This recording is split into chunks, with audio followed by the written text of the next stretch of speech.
inspection that I was requested to do for a flood remediation company.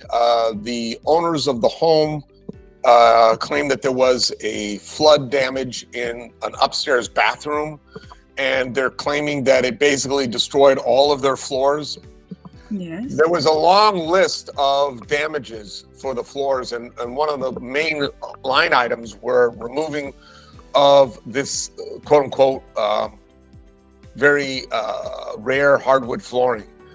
You know, here they said it was true antique single source 18th century French oak. I don't know if that's the case or not. That's what they said it was, imported directly from antiquities dealer. That's what they said. And they claimed that it was $272,000 for this flooring, which current pricing as it's quoted from France.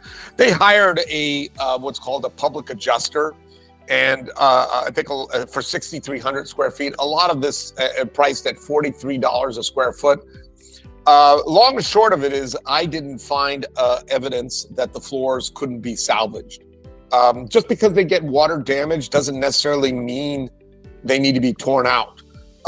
Flood, I think public adjusters typically and flood remediation people, that's the first thing that they go towards, which is, you know, hey, the floors got damaged, remove them all. That's not necessarily the case. There are drying situations, drying equipment that you can use to dry. It's kind of like if you got your car wet. Would you say that the car needs to be thrown into the salvage yard? Absolutely not. Even if it got scratched, you can repair a car, and you can repair a hardwood floors as well. So this is what I was hired to do. There was some herringbone here, very nice looking, but the floors weren't buckling beyond salvaging. They had maybe some elevated moisture, but you can use drying equipment to dry this out.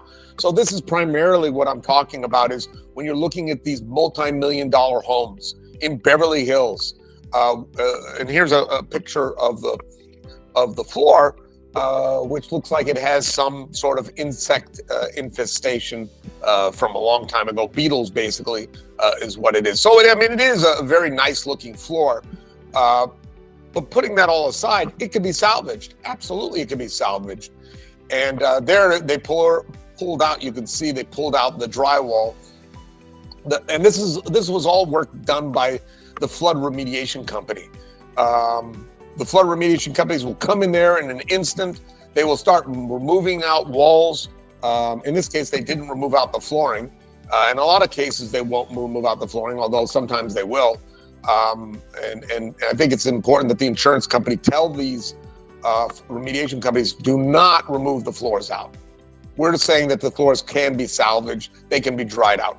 Again, more photos of the product. It has overwood. It's supposed to look like it's from the 18th century, not like it's modern floors. So it's supposed to have this appearance.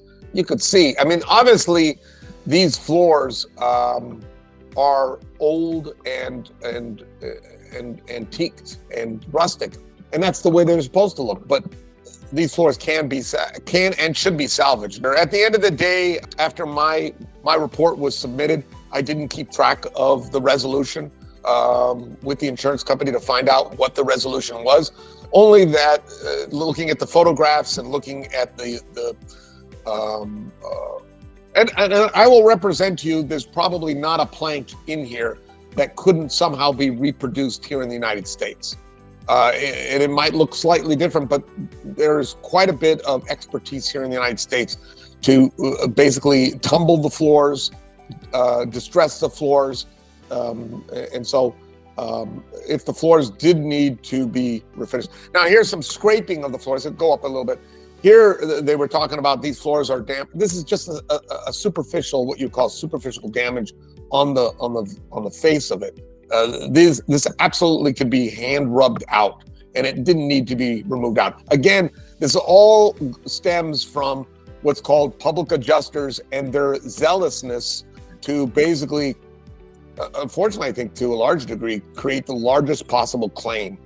And the insurance companies and the insurance adjusters need to kind of keep that in mind, because if they don't have somebody that could counter what the public adjusters are saying, then they are going to be subject to these type of ideas. Here, another scrape on the floor, but this is superficial. It doesn't need to be replaced out. It just needs to be repaired. So essentially, you'll see throughout this whole photograph, and by the way, I think this is an excellent case study.